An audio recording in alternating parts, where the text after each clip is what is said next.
Hi friends, happy Pongal for all of you. இனிய தை திருநாள் வாழ்த்துக்கள். எப்படியோ ஒரு வழியாக போகி அன்னைக்கு எல்லா க்ளீனிங் ஒர்க் முடிஞ்சு கோலம்லாம் போட்டு ஒரு வருஷத்துக்கு ஒரு டைம் விளக்குற இந்த பொங்கல் பாத்திரத்தை கழுவுறதுக்கே 1 மணி நேரம் ஆயிடுச்சு ஃப்ரெண்ட்ஸ். கழுவிட்டு பொங்கலும் வைக்க ஆரம்பிச்சாச்சு. பொங்கல் பொங்கி வர ஸ்டேஜு. பசங்களை ரெடி பண்ணியும் விட முடியல. எப்படியோ ஒரு வழியாக வேலையெல்லாம் முடிஞ்சு பொங்கல் பொங்கி வரப்போகின்றது.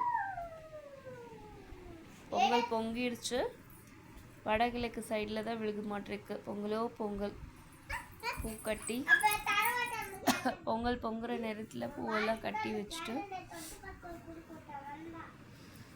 திரும்பி பார்த்தா வெண் பொங்கலும் ரெடி. குட்டீஸ் எல்லாம் ரெடியாகி வந்தாச்சு. ரெடி பண்ணவும் முடியல, எல்லாம் ஹஸ்பண்ட் தான் அரேஞ்ச் பண்ணி கொடுத்தாருங்க. வெளியில் வாசல் பொங்கல் வைக்கலாம் அப்படின்னு சொல்லிட்டு தான் நேற்று மாக்கோலம் போட்டு ரெடி பண்ணி வச்சுருந்தேன். இப்படி தான் நாங்கள் எங்கள் ஊரில் பொங்கல் செலிப்ரேட் பண்ணுவோம். மஞ்சள் பூசணி கிடைக்கல. என் வீட்டுக்காருக்கு தெரிஞ்சு அதை நீர் பூசணிக்காவை வாங்கிட்டு வந்துட்டார்.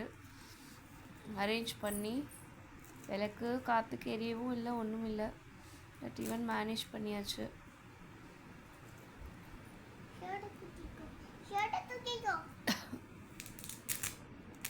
சாமி கும்பிட்டு ஆச்சு.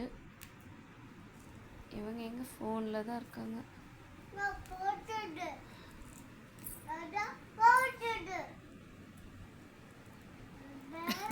இன்னைக்கு காலையில் எப்போவுமே 6 மணிக்கு யூஸ்வலாக செய்வோம். இன்றைக்கி நேரம் சரியில்லைன்னு சொன்னாங்கன்னு என் ஹஸ்பண்ட் சொன்னாருன்னு 10:30க்கு தான் ஸ்டார்ட் பண்ணினோம். பட் ஆனால் ஒரு 11 மணிக்கெலாம் சாமி கும்பிட்டு முடிச்சாச்சுங்க.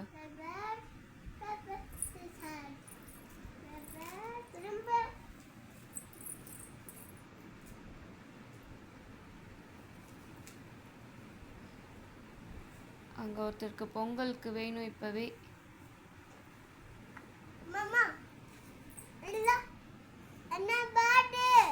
அவருக்கு செல்ஃபி ஸ்டிக்கு, மேடம்க்கு ஃபோனு. ஒரு வழியாக அவங்களையும் சாமி கும்பிட வச்சு சாமி ரூமில் கொண்டு போய் பொங்கல் வச்சு சாமி கும்பிட்டு விளக்கி ஏற்றியாச்சு. திவ்ய தரிசனம் சாமி ரூமில். Thank you friends.